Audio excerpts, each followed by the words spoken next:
Hi friends, welcome to Murugesh kitchen. ಇವತ್ತು ನಮ್ಮ ಚಾನೆಲ್ನಲ್ಲಿ ಎಲ್ಲರಿಗೂ ತುಂಬ ಇಷ್ಟವಾದ ಬಟರ್ ನಾನ್, ಅದು ರೆಸ್ಟೋರೆಂಟ್ ಸ್ಟೈಲ್ ಮನೇಲೇ ಹೇಗೆ ತವದಲ್ಲಿ ಮಾಡೋದು ಅಂತ ನೋಡೋಣ.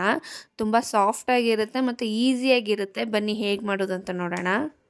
ಈಸ್ಟ್ ಆ್ಯಕ್ಟಿವೇಟ್ ಮಾಡ್ಕೊಳ್ಳೋಣ. ಅದಕ್ಕೆ ಒಂದು ಕಪ್ಪಲ್ಲಿ ಶುಗರ್ ಹಾಕ್ಕೊಳ್ತಾ ಇದ್ದೀನಿ, 1 ಸ್ಪೂನು. ಅರ್ಧ ಸ್ಪೂನ್ ಈಸ್ಟ್ ಹಾಕ್ಕೊಳ್ತಾ ಇದ್ದೀನಿ. ಹಾಕಿ ಮಿಕ್ಸ್ ಮಾಡ್ಕೊಳ್ಳೋಣ. 1/4 ಗ್ಲಾಸ್ ನೀರು ಹಾಕ್ಕೊಳ್ಳೋಣ. ತುಂಬ ಬಿಸಿ ಇರಬಾರ್ದು, ಸ್ವಲ್ಪ ಬಿಸಿ ಇರೋ ನೀರು ಹಾಕಿ ಮಿಕ್ಸ್ ಮಾಡಿ ಒಂದು 5ರಿಂದ 7 ನಿಮಿಷ ಅದನ್ನು ಆ್ಯಕ್ಟಿವೇಟ್ ಆಗಕ್ಕೆ ಬಿಡೋಣ. ಈಗ 5ರಿಂದ 7 ನಿಮಿಷ ಆದಮೇಲೆ ನೋಡಿ ಈಸ್ಟ್ ಆ್ಯಕ್ಟಿವೇಟ್ ಆಗಿದೆ. ಈಗ ಹಸಿಟ್ಟು ರೆಡಿ ಮಾಡ್ಕೊಳ್ಳೋಣ. ಈಗ 1/4 kg ಮೈದಾ ಹಿಟ್ಟು ತೊಗೊಂಡಿದ್ದೀನಿ. ನೀವು ಗೋಧಿ ಹಿಟ್ಟಿಂದನೂ ಮಾಡ್ಕೋಬೋದು. ನಾನಿಲ್ಲಿ ಮೈದಾ ಹಿಟ್ಟು ತೊಗೊಂಡಿದ್ದೀನಿ. ಅದು ಈಸ್ಟ್ ಆ್ಯಕ್ಟಿವೇಟ್ ಆಗಿತ್ತಲ್ಲ, ಅದನ್ನ ಹಾಕಿ ಮಿಕ್ಸ್ ಮಾಡ್ಕೊಳ್ಳೋಣ.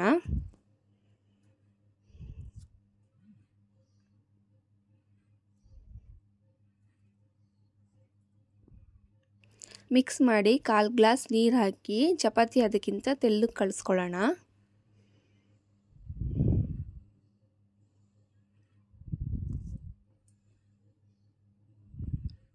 ಅದು ಅಂಟ್ತಾ ಇರುತ್ತೆ ಕೈಗೆ, ಅದು ಚೆನ್ನಾಗಿ ನಾದಿದ್ರೆ ಕೈಗೆ ಅಂಟಲ್ಲ. ಮೇಲೆ 1 ಸ್ಪೂನ್ ಎಣ್ಣೆ ಹಾಕಿ 2 ಗಂಟೆ ಟೈಮ್ ನೆನೆಯಕ್ಕೆ ಬಿಡೋಣ ಹಸಿಟ್ಟನ್ನ. ಅದು ಚೆನ್ನಾಗಿ ರೇಸ್ ಆಗಿರುತ್ತೆ, ಡಬಲ್ ಆಗಿರುತ್ತೆ ಹಸಿಟ್ಟು.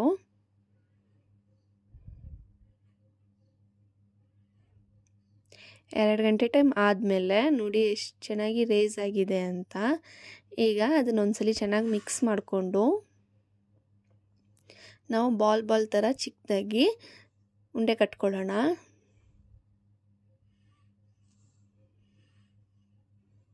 ಇಷ್ಟು ಸಾಫ್ಟಾಗಿರಬೇಕು ಹಸಿಟ್ಟು. ಚೆನ್ನಾಗಿ ನಾದಿದ್ರೆ ಈ ಥರ ಸಾಫ್ಟಾಗಿ ಬರುತ್ತೆ. ಈಗ ನಾದ್ರೆ ರೌಂಡ್ ಕಟ್ಟಿ ಎತ್ತಿಟ್ಕೊಳ್ಳೋಣ.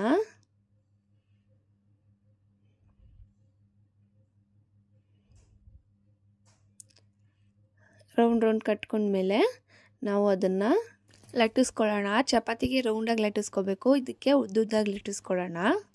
ಫುಲ್ಲು ತಿನ್ನಾಗಿ ಲಟ್ಟಿಸ್ಬಾರ್ದು, ಸ್ವಲ್ಪ ದಪ್ಪ ಇರಬೇಕು.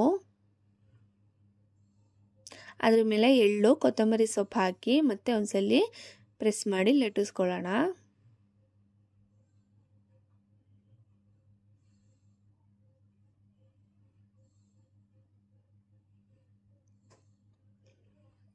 ಲಟ್ಟಿಸಿದ್ಮೇಲೆ ಅದನ್ನು ತಿರುಗಿಸಾಕೊಂಡು ನೀರು ಅಪ್ಲೈ ಮಾಡ್ತಾಯಿದ್ದೀನಿ. ನೀರು ಅಪ್ಲೈ ಮಾಡಿ ಚೆನ್ನಾಗಿ ಕಾದಿರೋ ತವದಲ್ಲಿ ಹಾಕ್ಕೊಳ್ಳೋಣ. ಚೆನ್ನಾಗಿ ಕಾದಿರಬೇಕು, ಐ ಫ್ಲೇಮಲ್ಲಿ ಇಟ್ಕೊಂಡು ಮಾಡಿ. ಸುತ್ತ ನೀರು ಹಾಕ್ತಾಯಿದ್ದೀನಿ, ನಾನು ಎಣ್ಣೆ ಯಾವುದಕ್ಕೂ ಯೂಸ್ ಮಾಡ್ತಾಯಿಲ್ಲ. ನೋಡಿ ಈಗ ಎಷ್ಟು ಚೆನ್ನಾಗಿ ಉಬ್ಬು ಬಂದಿದೆ ಅಂತ. ಈಗ ಅದನ್ನು ತಿರುಗಿಸಾಕೊಳ್ಳೋಣ. ತಂದೂರಿಲಿ ಸುಡಂಗೆ ಬ್ರೌನ್ ಕಲರ್ ಆಗಿರುತ್ತೆ ತವದಲ್ಲೂ. ನೋಡಿ ಹೆಂಗಾಗಿದೆ ಅಂತ, ಸೇಮ್ ತಂದೂರಿ ಥರನೇ ಆಗಿದೆ. ಈಗ ನಾವು ಅದನ್ನು ತಟ್ಟೆಲಿ ಎತ್ತಿಟ್ಕೊಂಡು ಬಟರ್ ಹಾಕಿ ಸ್ಪ್ರೆಡ್ ಮಾಡ್ಕೊಳ್ಳೋಣ. ಅದೇ ಥರ ಎಲ್ಲನೂ ಸುಟ್ಕೊಳ್ಳೋಣ.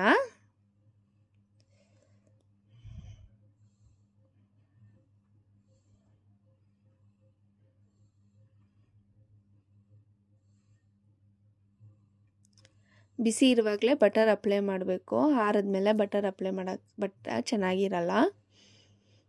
ಅಪ್ಲೈ ಮಾಡಿದ್ರೆ ನಮ್ಮ ಬಟರ್ ನಾನ್ ಹೋಟೆಲ್ ಸ್ಟೈಲ್ ರೆಡಿ ಆಗಿದೆ. ನೋಡಿ ಎಷ್ಟು ಚೆನ್ನಾಗಿ ಕಾಣಿಸ್ತಾ ಇದೆ ಅಂತ. ಸಾಫ್ಟಾಗಿ ಬಂದಿದೆ, ಯಾವ ರಬ್ಬರ್ ಥರ ಇಲ್ಲ. ಈ ಬಟರ್ ನಾನ್ನ ಪನ್ನೀರ್ ಬಟರ್ ಮಸಾಲ ಜೊತೆ ಸರ್ವ್ ಮಾಡಿದ್ರೆ ತುಂಬ ಟೇಸ್ಟಿಯಾಗಿರುತ್ತೆ. ನೀವು ಮನೇಲಿ ಮಾಡಿಕೊಡಿ, ಹೇಗಿದೆ ಅಂತ ಕಮೆಂಟ್ ಮಾಡಿ. ವಿಡಿಯೋ ಇಷ್ಟ ಆದರೆ ಲೈಕ್ ಮಾಡಿ, ನಿಮ್ಮ ಫ್ರೆಂಡ್ಸ್ಗೂ ಶೇರ್ ಮಾಡಿ. ಸಬ್ಸ್ಕ್ರೈಬ್ ಮಾಡೋದನ್ನ ಮರಿಬೇಡಿ. Thank you friends.